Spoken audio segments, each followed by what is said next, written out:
संपूर्ण मुंबई नगरीमध्ये आपण जर पाहिलं तर प्रभू रामचंद्रांची कृपा खूप मोठ्या प्रमाणावरती झालेली आहे आणि प्रभू रामचंद्रांचे जे अनुयायी आहेत, जे रामाला भक्त मानतायत, त्यांचीच या वेळेला या ठिकाणी देखील कृपा होईल असंच मला या ठिकाणी वाटतं।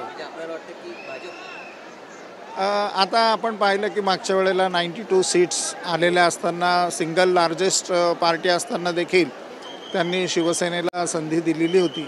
मला असं वाटतं की यावेळेला वन साइड त्या ठिकाणी येऊन निश्चितच या ठिकाणी देवेंद्रजी महापौर करतील। महाराज, आपण नाशिकवरून आलेला आहात, आज त्रिपुरा पौर्णिमा देखील आहे।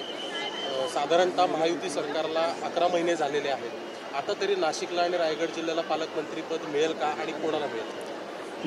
नाशिकला आपण जाणत आहात, आमच्याकडे साधारण 4 कॅबिनेट मंत्री दिलेत। भुजबळ साहेब आहेत, त्याचप्रमाणे कोकाटे साहेब आहेत, त्याचप्रमाणे गिरीश भाऊ महाजन हे कुंभमेळ्याचे मंत्री दिलेले आहेत।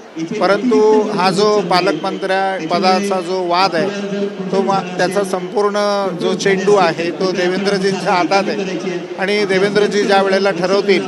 परंतु कुंभमेळ्याची जी कामं संपूर्ण राहिली आहेत, मला असं वाटतं की कुंभमेळ्याच्या कामाला गती देण्याकरता म्हणून गिरीश भाऊंकडे त्यांनी जे एक सिंहस्थ कुंभमेळा मंत्री एक सेपरेट डिझाईन केलं आहे ते सोपवलं आहे।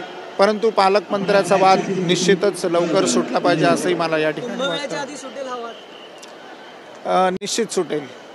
महाराज, जर बघितलं एकीकडे उद्धव ठाकरे आणि राज ठाकरे हे एकत्र येणार अशी चर्चा सुरू, मात्र आपल्याला काय वाटतं की हे दोन्ही भाऊ एकत्र येतील?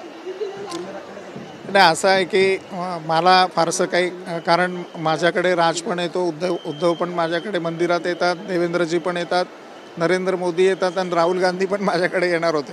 त्यामुळे राजकीय म्हणून मला ॲक्च्युली काही फारसं बोलायचं नाही। परंतु राज ठाकरेंनी थोडीशी ताकद या मुंबईत वाढवली पाहिजे। कारण आपण जाणत आहात की त्यांचं जे एकंदरीत कार्य आहे, मला असं वाटतं की जर त्यांनी मोठ्या प्रमाणावर उचल खाल्ली तर एक विरोधी पक्षाची जो एक लॅक्युना आपण म्हणू, एक स्पेस आहे ती भरून काढायला तेवढा खंबीर नेता नाही। तर मी राजजींकडे ते पाहतो आणि त्यांच्यात ती कॅपॅसिटी आहे, पण त्यांनी उचल खाल्ली पाहिजे।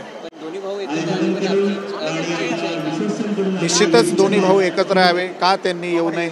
आणि आपण जाणत आहात गेली अनेक वर्ष त्यांचे काही मतभेद पॉलिटिकल होते, ते मिटत आहेत आणि सर्व परिवार एकत्र आहेत, ही स्वागताची गोष्ट आहे।